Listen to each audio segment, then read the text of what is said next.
Olá, ó nós aqui outra vez. Tudo bom, meu povo?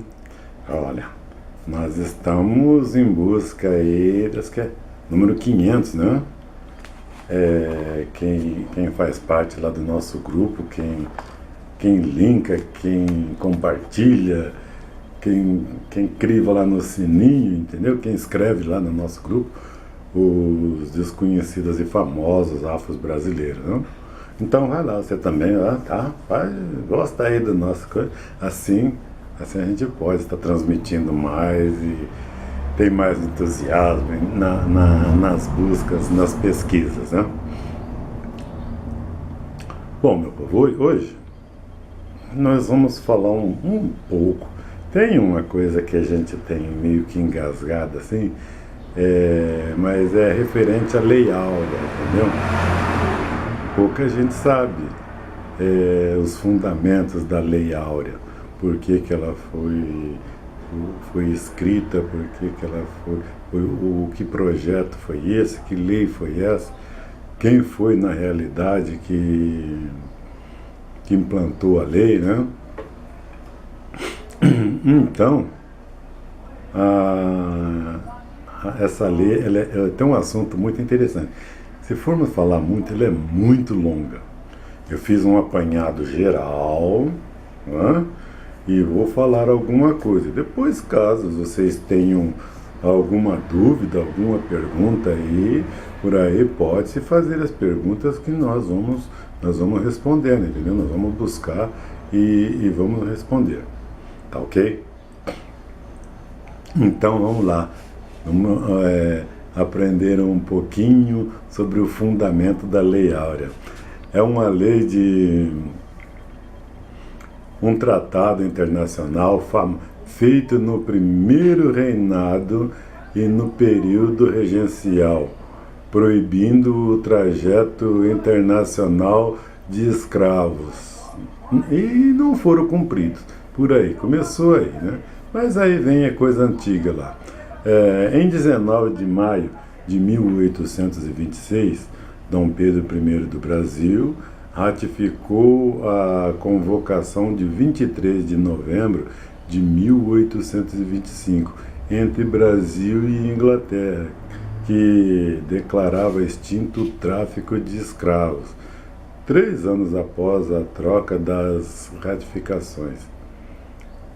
Essa troca de ratificações ocorreu em Londres, em 17 de março de 1827, tornando ilegal o tráfico de escravos. Portanto, a partir de 17 de março de 1830, essa lei já não podia, o tráfico de escravos já não podia mais existir, né?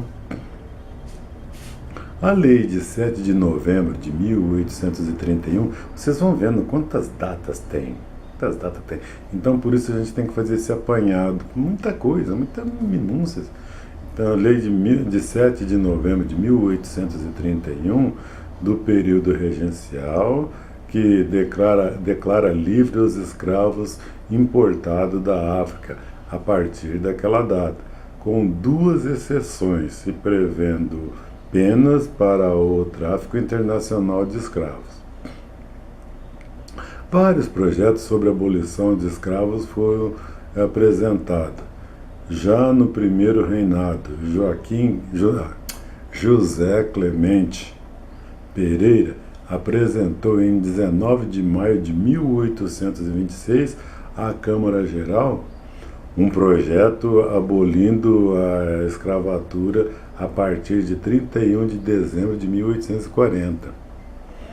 Em 18 de maio de 1830, o deputado Antônio Ferreira França apresentou à Câmara Geral um projeto de abolição gradual que extinguiria a escravidão em 25 de março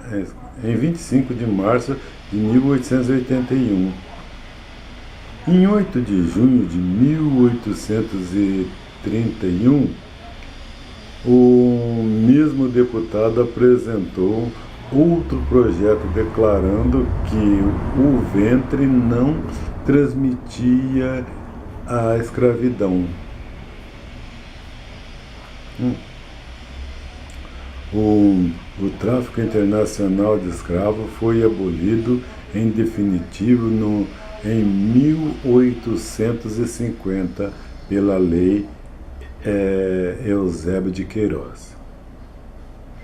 Lei Eusébio de Queiroz, 1850, depois veio a Lei do Ventre Livre, em 1871, depois a Lei do Sexagenário, em 1885. Depois vocês vão ver como que funciona a trama, entendeu? Essas negociações são fantásticas, diga, se não fosse trágica, né? Dom Pedro II tinha na Casa Civil como ministro o Barão de Cotegipe, que era radicalmente contra a extinção da abolição dos escravos, entendeu?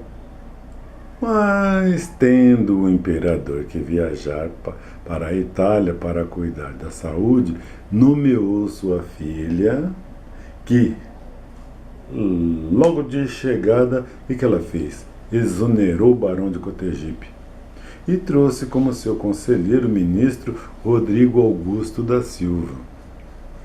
A princesa Isabel já acolhia escravos fugitivos das fazendas e os escondia por ali. Isso já era de praxe dela, junto com a turminha que ela apoiava e que os apoiava também.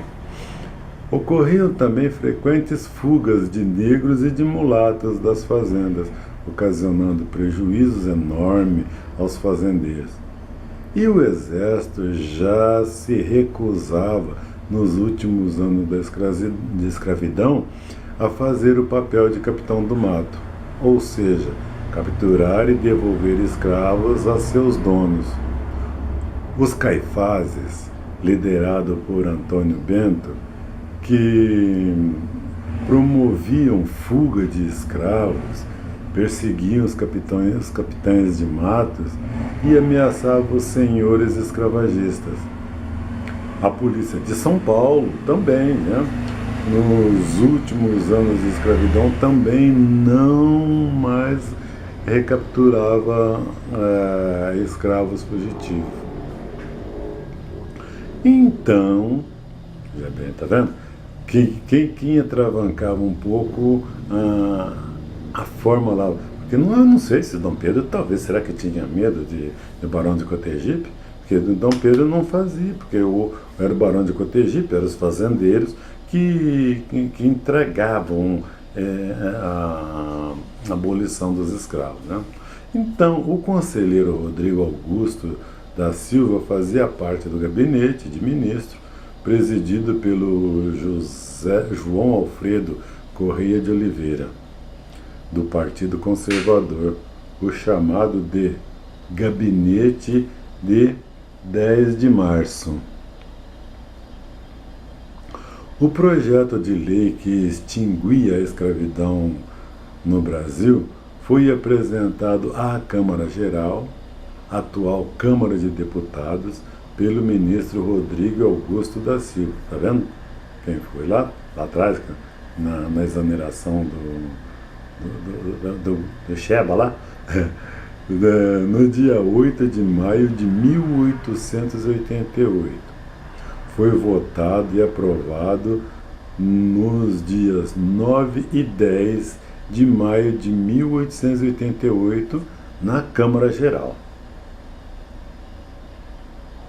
A Lei Áurea foi apresentada formalmente ao Senado Imperial pelo ministro Rodrigues Augusto da Silva no dia 11 de maio. Foi debatida nas sessões dos dias 11, 12 e 13 de maio. Foi votada e aprovada em primeira votação no dia 12 de maio. O Barão de Cotegipe, aquele e tal, né, votou contra a Lei Áurea no Senado do Império. foi votada e aprovada em definitivo, um pouco mais das 13 horas do dia 13 de maio de 1888, e no mesmo dia levado à Assunção da Princesa Regente. Vai vendo só também como tem um gingado, um entrosamento, um sincronismo nisso aí, entendeu? A primeira votação ocorreu no dia 9 de maio, em sessão presidida por Henrique Pereira de Lucena, o Barão de Lucena. O deputado Zena, deputado-geral Zema, pediu votação nominal para que os nomes dos deputados gerais que aprovaram a Lei Áurea pudessem ser de conhecimento das gerações futuras. Esse cara era legal, né? O deputado Zema.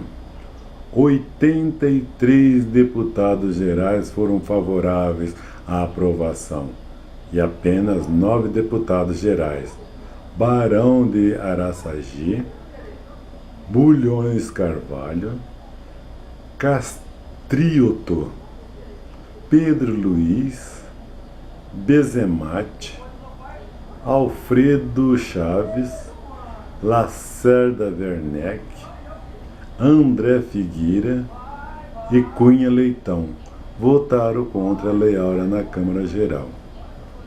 Seu marido, Gastão de Orleans, o Conde Deu, também pediu a ela que não assinasse essa lei, entendeu? Não, que não promulgasse. Dona Isabel sancionou a Lei Áurea na sua terceira e última regência. Ela já tinha sido princesa, né? Porque o regente, o príncipe regente, era o seu pai, Dom Pedro II.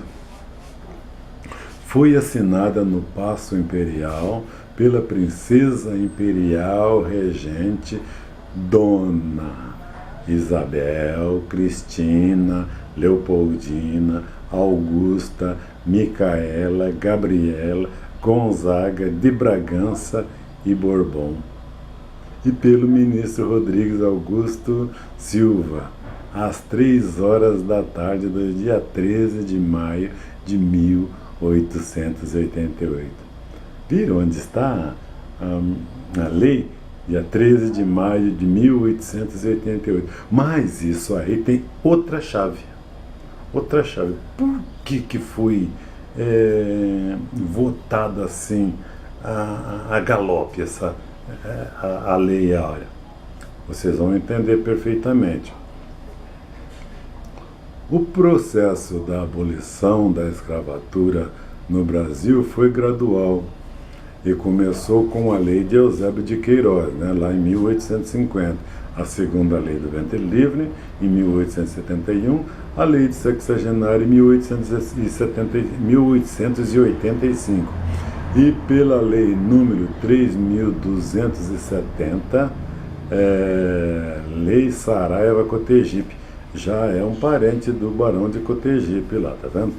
Em 28 de setembro de 1865, que regulava a extinção gradual do elemento servil, e finalizada pela Lei Áurea de 1888.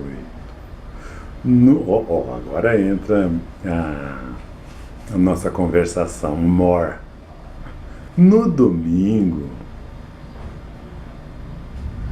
13 de maio de 1888, dia comemorativo do nascimento de Dom João VI. Quem era Dom João VI?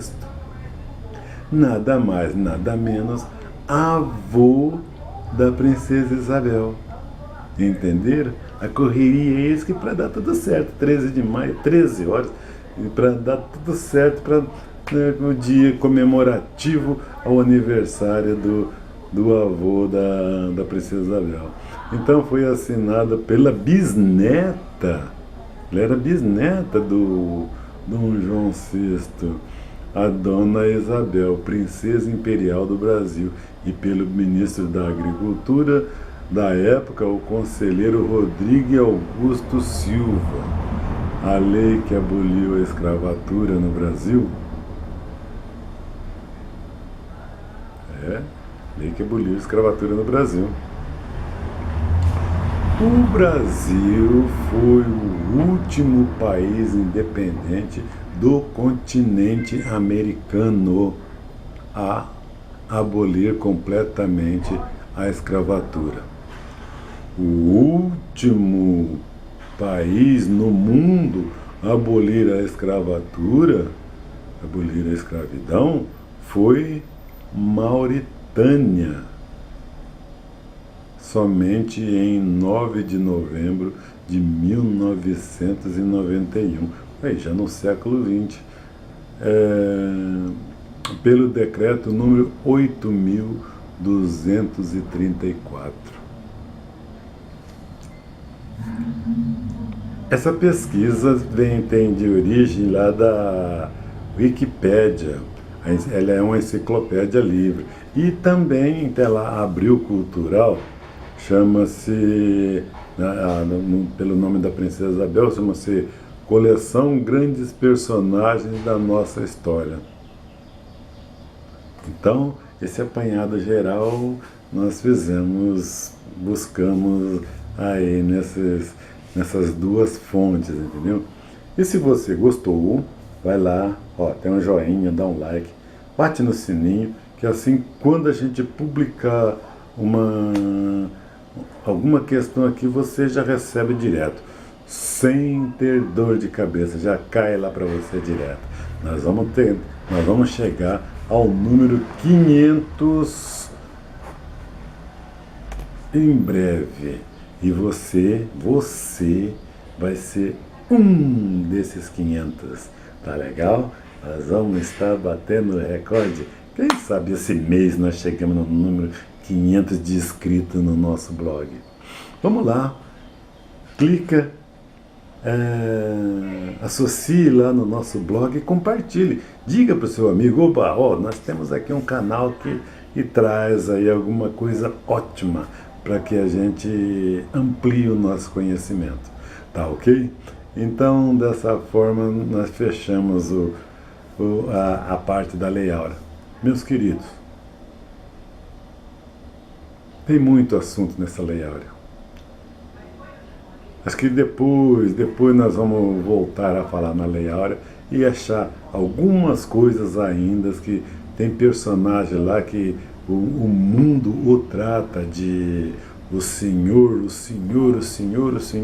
mas ele era o Senhor, tipo o Senhor das Trevas, principalmente para a escravidão e para a nação também, para a nação.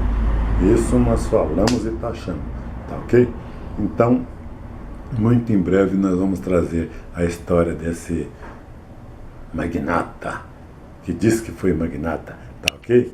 Até o próximo vídeo.